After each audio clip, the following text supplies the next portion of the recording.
Today on the Travel Insider, we'll talk about the flaws inside the data collection process in the United States, a problem that's been persistent, and the role of the Department of Homeland Security in this situation, and also alternative data collection methods. Let's go to the information.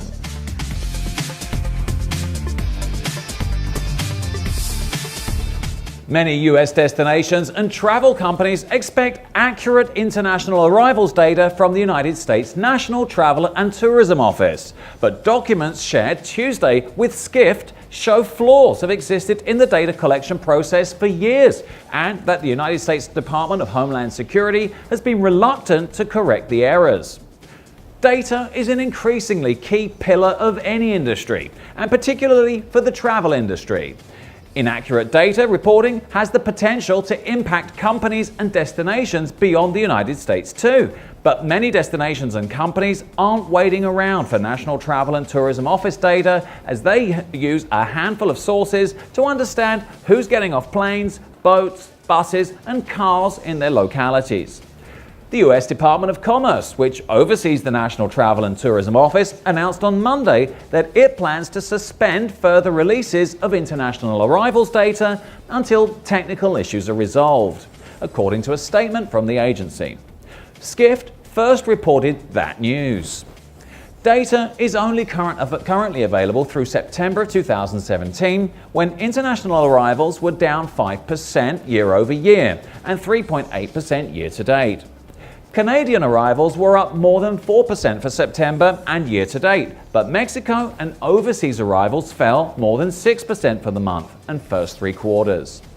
The Department of Commerce said it began to notice discrepancies in I-94 arrivals records, or paper and electronic forms that record international arrivals via land, sea, or air, and challenges with collecting accurate data since the latter half of 2017.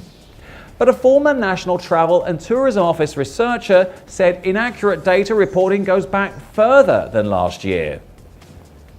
In other news, at the Travel and Tourism Research Association conference in June of 2017, Ron Erdman, a former Deputy Director of Research for the National Travel and Tourism Office, who retired in December, gave a presentation about the state of I-94 records that received little attention at the time. Erdman said problems have become apparent since the Department of Homeland Security started to automate I-94 data collection in 2013. Early on, we had issues with transit passengers being counted as visitors and no way to track visits to 1 night or longer, Erdman's presentation said.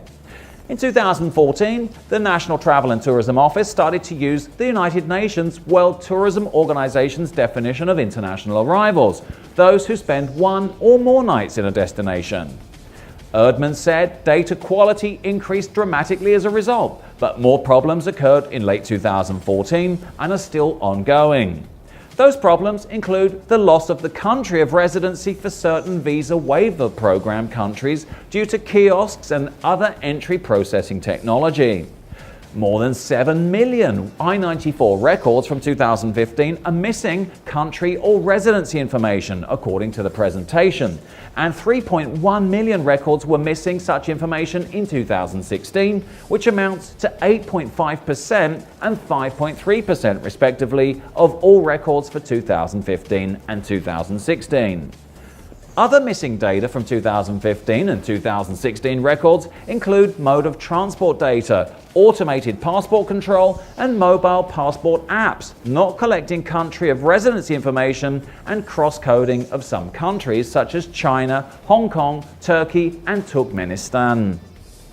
And finally, US Senators Brian Schatz, Amy Klobuchar, Dean Heller, and Roy Blunt, a bipartisan group of senators who are co-chairs of the Senate Travel and Tourism Caucus, echoed Erdman's claims of problematic data in an April 2018 draft letter addressed to the Department of Homeland Security Secretary Kirstjen Nielsen. The senators said the Department of Homeland Security hasn't done enough to fix the problems. We were heartened to hear that DHS staff does address the data discrepancies, as they're pointed out, but after more than 3 years, the data is still not being delivered with consistent accuracy, the senators said in the letter. We would like to see these data issues addressed in a comprehensive and systematic manner so that the American public and travel and tourism sector can have full confidence in the data and reports and they receive from the federal government and their ability to plan for providing services and travel experiences to international travelers.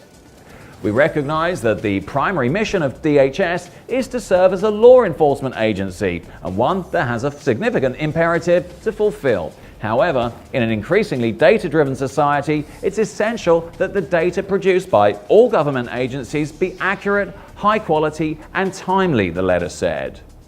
The recent budget agreement provides additional funds for all federal agencies, and we strongly urge you to devote staff and resources to resolve the international visitation data issues and providing ongoing quality control analysis of all DHS data. Erdman said the National Travel and Tourism Office has proposed an alternative data collection methods to I-94 forms, including using beacon technology, credit card data, and email surveys. It's uncertain whether any of these alternatives will be adopted. This was all for today. Don't forget to follow us on all our social media and leave us a comment to let us know what you think.